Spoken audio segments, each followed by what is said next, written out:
Welcome to the Blackhawks Breakaway Podcast for CHSN. We are brought to you by Toyota. Toyota has more all-wheel drive and four-wheel drive vehicles than any other brand. Find yours and shine on. Toyota, let's go places. With Charlie Roumeliotis, I am Pat Boyle. Huge trade in the National Hockey League on Saturday night. Seth Jones is now with the defending Stanley Cup champion Florida Panthers. It is a deal that also sends a fourth-round pick to Florida.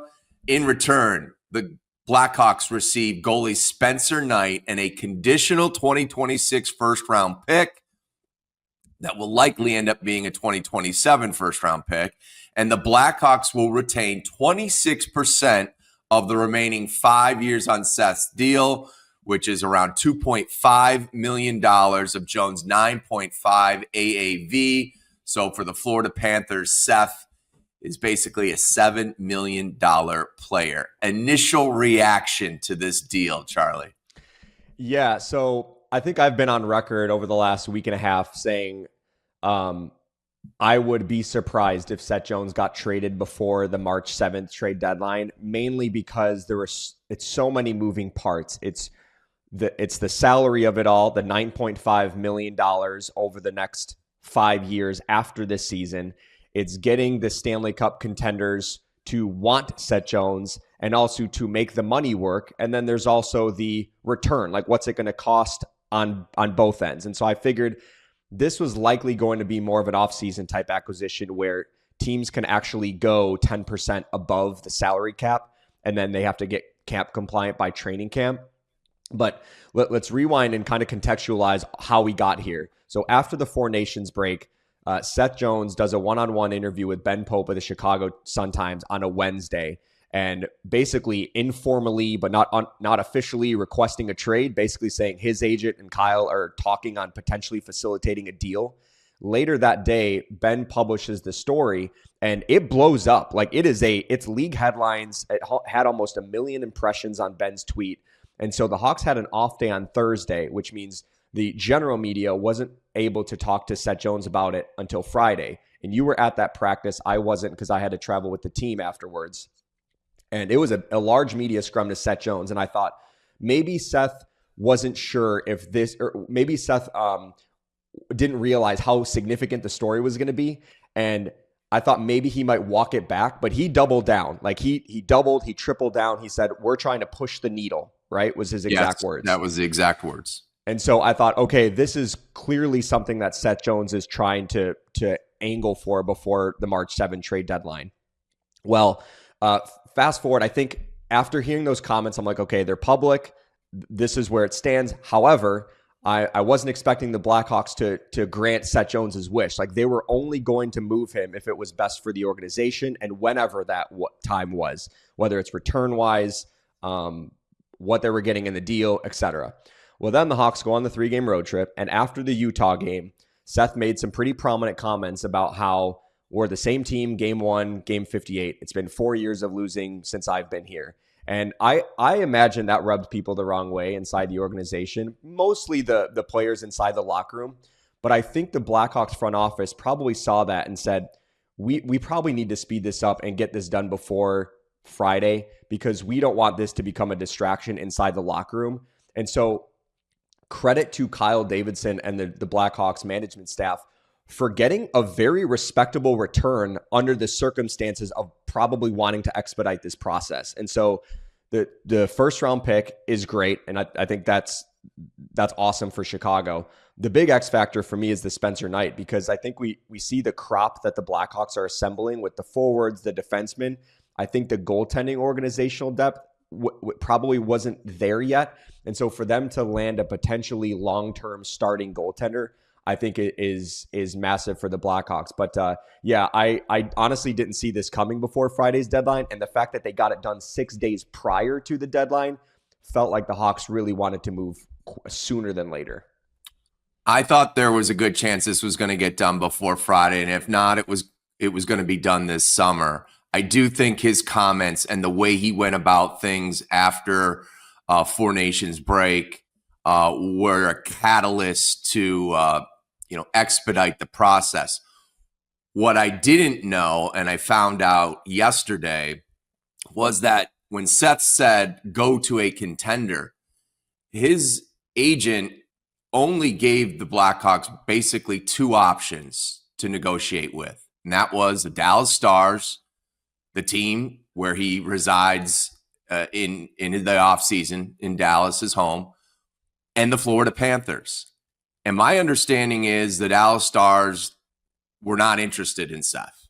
So in essence, Kyle Davidson was dealing with one team. And as you mentioned, at the comments after the Utah game,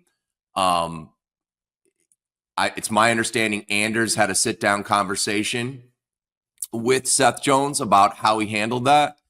And my understanding is there were several players in that locker room that were not happy with what came out. They understood the climate and the position he was in and his wishes, but they didn't like the way he handled it and called out the team and said they were the same team game one as they were on game 58. All that being said, that doesn't make the negotiations any easier. And these were very public. So Bill Zito and Florida they realize that the temperature's been turned up in the Blackhawks dressing room. So all the more impressive, I think, is the haul that came back to and I say haul because I mean, in essence, you're getting 2 first-round picks. Spencer Knight was a first-round pick in 2019. You get a 2026 conditional pick. And oh, by the way, you only retain $2.5 million times 5. So we're going to get to some of the other nuances of this deal, but let's hear from Kyle Davidson. He joined us on CHSN on Blackhawks Countdown Live with Tony Granato and myself just moments after the deal was finalized on Saturday night. Well, take us through the art of this deal. How did it get done tonight?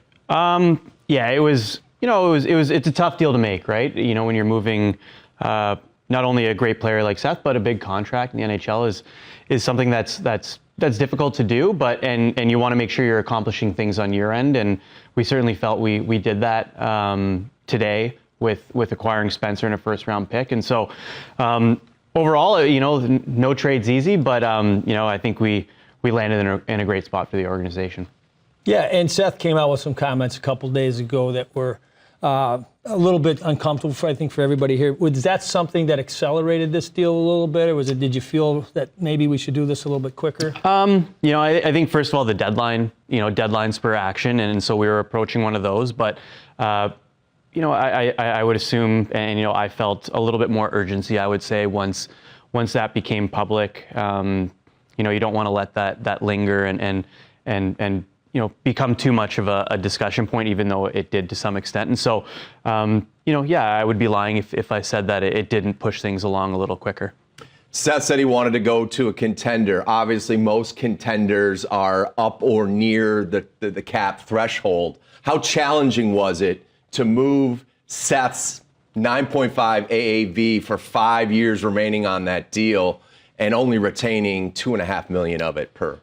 Yeah, that's part of the puzzle you're always working with, the other GM with, and navigating their own cap, what we do and don't want to retain moving forward, knowing that that's going to be money that's on our books for quite some time. And so those are all considerations that go into making a deal like this.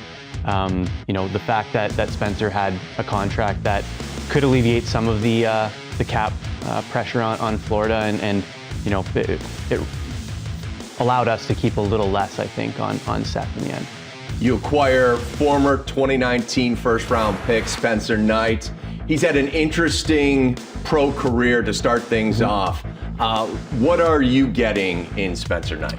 I think we're getting a really exciting young talent, very technically sound, a winner at all levels. We loved him in the draft.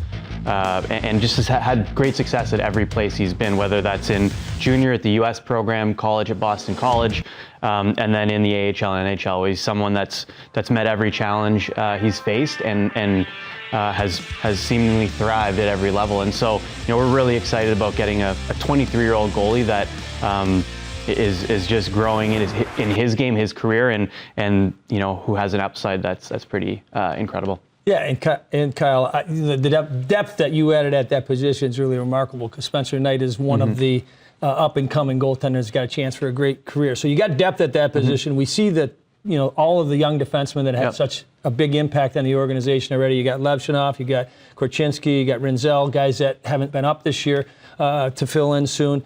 From the forward standpoint, there's some good forwards here. Yep. What are the other young forwards that we can look forward to seeing sometime soon? Yeah, I think we'll kind of see how the rest of the seasons go. We're really keeping an eye on guys like Ryan Green at Boston University and Oliver Moore at Minnesota, and Dom James at Minnesota Duluth. Their college seasons are coming to an end. They come a little sooner than the junior players. A guy like Nick Lardis seems to score multiple goals every night. It's unbelievable. He's having a great year. Nick and Merrick Van Acker in Brantford, Ontario, were really excited about them. 𝗨ci𝗶𝗶 scored at Western Michigan. I think he scored again tonight for University of North Dakota. So lots of exciting pieces that we've got up front. I think the back end's been talked about a lot. We've invested some serious draft capital there, and now adding Spencer in net feels like we're really balancing out all the positions. Seth was a big move on this night, one that will cause shockwaves throughout the National Hockey League, and the defending champs, get a strong, reliable defenseman to their core. The trade deadline is Friday, March 7th. Yes, it is. How busy do you think you will be up until that trade deadline, considering how many players you have on expiring deals? Yeah, it's really tough to say. I think this deal took a lot of my bandwidth over the last couple days and week, and so it's forced me to really focus on that. We do have some other guys that are expiring, but I think it remains to be seen where that all plays out and how that goes. It's I've been in the vortex with this one a little bit, and it's taken all my time, and we'll navigate whatever else comes our way over the next little while. So. And then Kyle, 23 games to go. What are some things that you want to see out of your team as we wind down the season? Yeah, I think we just want to see, look, we're not going to make the playoffs. It's very clear, obviously. And, I want to see the fight, the pride of being a Blackhawk, and you get to throw on that sweater every night, and that means something. And I want the team to show that. And, also I assume we're probably going to see some more of our young prospects getting a little bit of a taste of NHL life and the NHL game. It's a great education for them. It's a great opportunity to learn what they need to work on over the summer as we head into the offseason. And so we'll look forward to seeing what they can bring. And I think it'll give us a nice peek to the future. Kyle, thank you for stopping by and breaking down this trade for us. Yes, thanks for having me. Thanks. All right, so let's kind of begin to look at some of the different pieces of this deal. Let's start with the Spencer Knight factor. He seems to fit this team and its timeline almost perfectly. Love the pedigree. He came to Florida under some, I would say unique circumstances. Like when do you ever remember an NHL team, first of all, drafting a goalie with the 13th pick overall, and the same month signing Sergei Bobrovsky to a huge contract? It's almost like the Kirk Cousins, getting Kirk Cousins and then going out and drafting a quarterback. Like, what are you doing here? What's going on? Right. Yes, there were two regimes while Spencer Knight was in Florida, but it's been an interesting journey for Spencer in his young professional career, to say the least. For sure. It was, and man, so he got drafted number 13th overall in 2019. It had to be less than a week later that they signed Sergei Bobrovsky. Like, it was, because the draft is typically within 7 days of each other. Right. And so it was drafting Spencer Knight. There's the goaltender of the future. And then that was the same summer that Florida was pursuing aggressively both Sergei Bobrovsky and Artemi Panarin, and they were trying to get them in a package deal, like for them to both sign as both Russians. And obviously Panarin went to the New York Rangers, but Bobrovsky signs a 7-year deal with the Florida Panthers. And I think at the time everyone was like, what's going on here? They just you don't draft a goalie at number 13 overall especially in today's NHL. Like that Yeah. just, you don't see that anymore.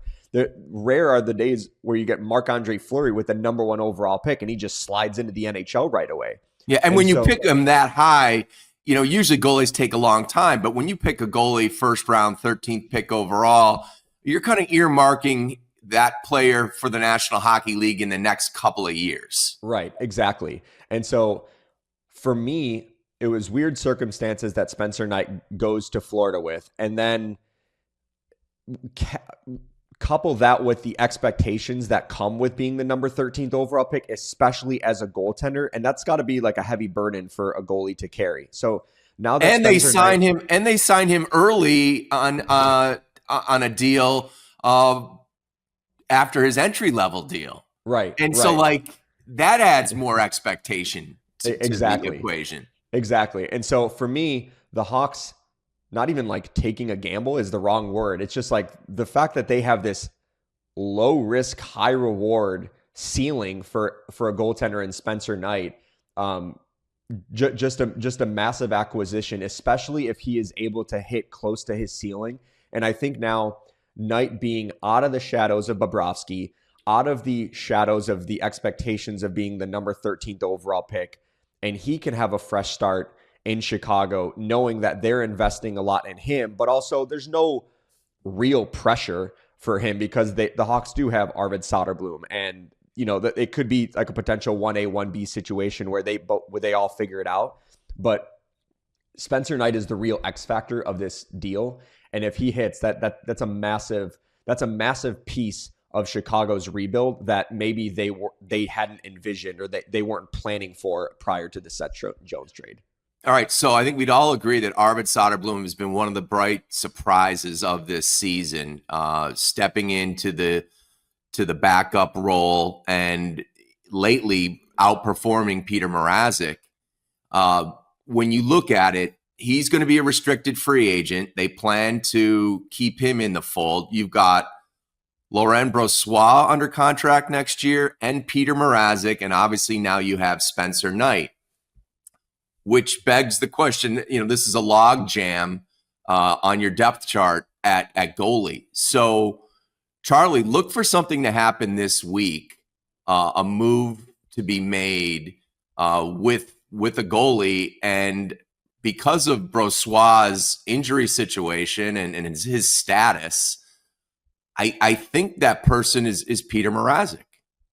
Yeah, I agree, because there's no way you're moving a guy like Arvid Soderblom at his age and the way that he's been playing this season just to create room for one more year of Peter Mrazek. And so it's definitely going to be interesting. And I think a Knight Soderblom combination will be respectable in the short term, given how Soderblom has been playing.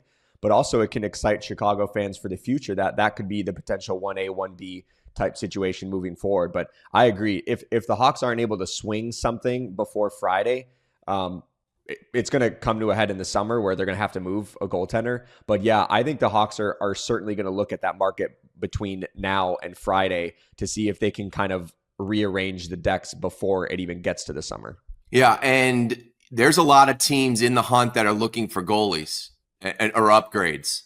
Right. So the complicated factor about this is the Hawks have now used all 3 of their salary retention spots. Yes. So they can't retain on Peter Mrazek. They'd have to get a third party. There'd have to be a third party. And let's be honest, that's very doable in this day and age. For sure. And Mrazek his salary cap hit is $4.25 million. So you crunch that in half, you know, that's a respectable 1B goaltender for a team that might be looking for some insurance. So I'll tell you what, if Detroit is looking for an upgrade, Edmonton,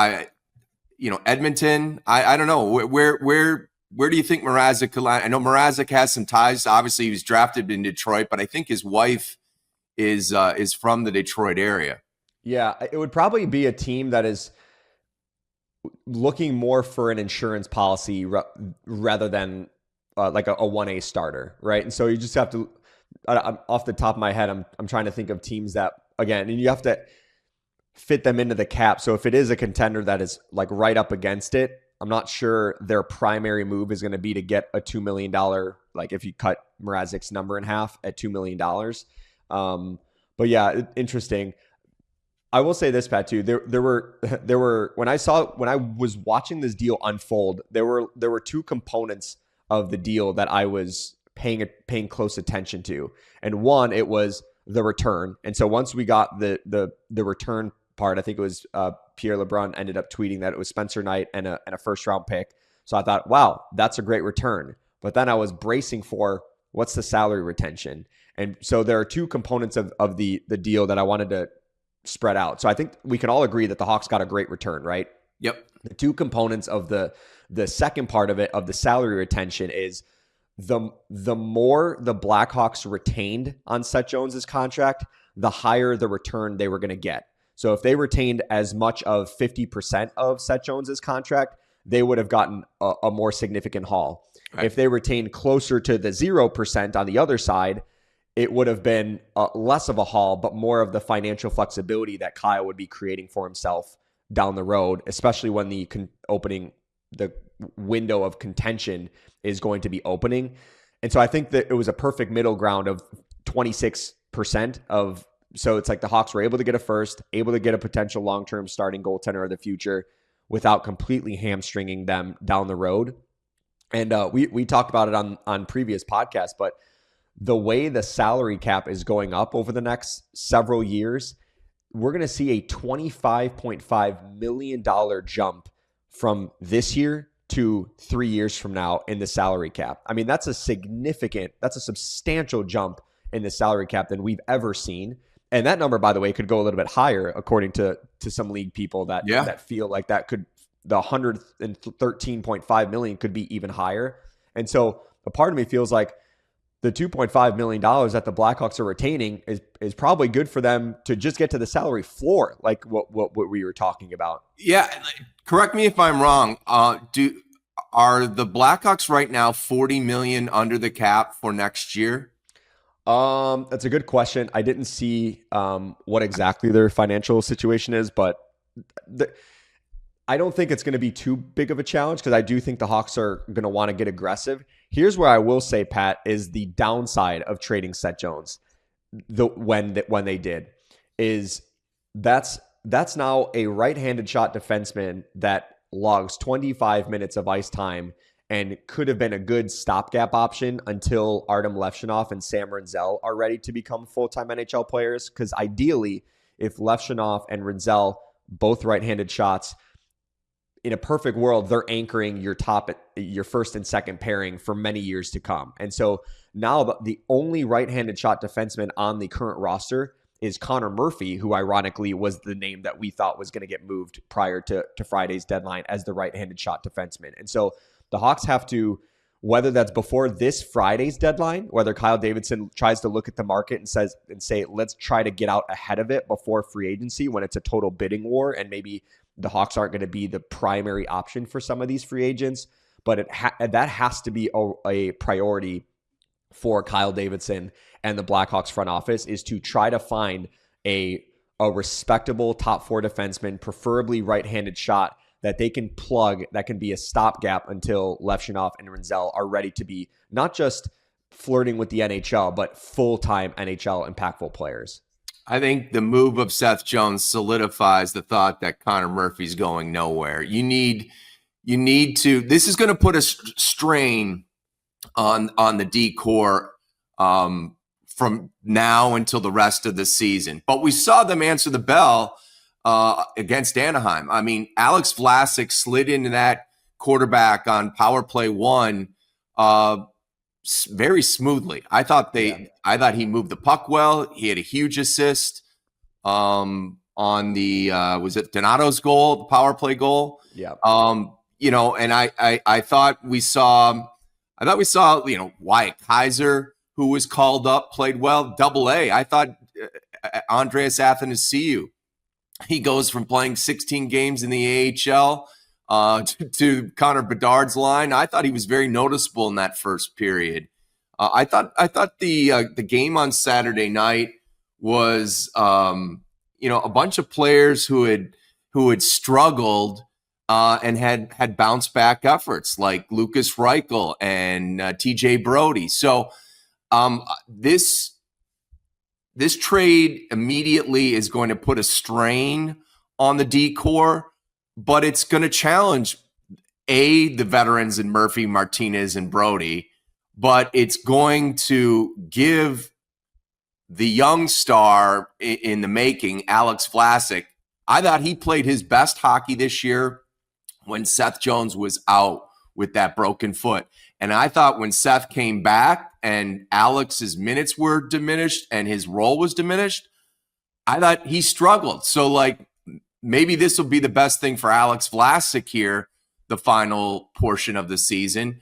And we're going to see the Kaisers, the Del Mastros, the Creviers get opportunities here to try to put their stamp or put their skates on some solid footing and where they stack up organizationally. Right. Yeah, that's a really good point. And you mentioned it. Wyatt Kaiser, I thought he had an excellent game and scoring the goal, but just he was noticeable seemingly every other shift. And I also want to shout out Ethan Del Mastro. He actually led the Blackhawks in even strength ice time in the game. So he really elevated his game. And if you look at the scoring chances when he was on the ice, they were 12-3 in favor of Chicago. It was 10-0 through 2 periods of hockey. So I thought Ethan really stepped up in a big way where he got promoted to the top pairing with Seth Jones and in the third period of the Vegas game after scoring his first career NHL goal. So you're right. There are going to be a lot of opportunities over the final 6 weeks here before the regular season ends for players to show whether they can step into higher roles and take on that responsibility in a good way and potentially prove to the Blackhawks that they can handle the responsibilities that come with it. One thing I think Blackhawks fans have to brace themselves for is Ryan Donato is probably not going to be a Blackhawk by the end of the week. Scores 2 more goals. His career year continues, Charlie. He's such a great guy in that room. I know we throw around those terms sometimes generously or loosely, but I can't emphasize enough how, him not being in that upper echelon of veteran player like the 35-year-olds, like the Patty Maroons and the Craig Smiths, but being at where he is, trying to, as he said at the beginning of this season, find his hockey home. I think he found his hockey home here in Chicago. It's unfortunate that, in this business, when you perform like he has and you carry a contract like he has, he's going to be sought after. And I think they're going to get the asking price of a 2nd-round pick for him. They'll have a chance to bring him back if they think that that's in the best option for the team going forward. But that's also going to be a downer for this team. I thought we saw last night. I feel like, I don't want to say that the team felt betrayed by Seth, but they didn't love the way the last 2 weeks went down. It became about him, not about the team. Okay. He moves on. So be it. If Ryan Donato exits this week, it's nothing but love and respect for him as he leaves. And that's going to be a hit because he's been such a valued piece and he plays the right way. The one thing we talk about identities and what is the identity team, or what was the hope that you would see from this team? It's the way Ryan Donato played on pretty much every single night. Yeah, it really is going to hurt. And if there's one skater that you can identify on the Blackhawks roster this year that has wildly exceeded expectations going into this year, it's Ryan Donato. I mean, just career high in goals, career high in points. And it really started with training camp. Like I thought he had such a strong training camp and it carried over into the rest of the season. And it's hard to believe that he was a healthy scratch 2 times at the beginning of the season. So he bounced back from some adversity as well. And ironically for him, the better he plays, the more likely it is that he's going to get dealt, because if he kind of just is what he was probably going to stay on the Blackhawks through the rest of the season. But because he's been playing so well, I'm looking at his projected numbers now, He's on pace for 29 goals and 59 points. So if you add, and this is in 80 games. So if you add those 2 games that he was a healthy scratch, he'd have 30. He'd be on pace for 30 and 60. And so that's an unbelievable, unbelievable production for a player like that. And I will say this, I know, so Gustav Nyquist ended up getting reacquired by Minnesota, and it was for a 2026 second round pick. So I thought that's got to be the benchmark, right? But in my mind, so Gustav Nyquist is a 9-time 40-point producer. And last year, Gustav Nyquist had 75 points. So this is the first year ever in Donato's career that he's getting 40 points. So I will say I would be surprised if Donato got more than a second-round pick, but I think the barometer is a second. And if that's the case, I think if you're the Hawks, you absolutely would have taken that at the start of the year because I'm not sure they saw that season coming for Ryan. All right, so March 7th is the trade deadline. We think there'll be a lot of interest in Ryan Donato. We also think that Petr Mrazek could be in play now because of the surplus of goalies on the depth chart for the Blackhawks. Who else? Anybody? I mean, the Smiths, the Maroons. Alec Martinez. It feels like Maroon, Smith, and Alec Martinez. Those 3 are going to dictate if they want to go or not.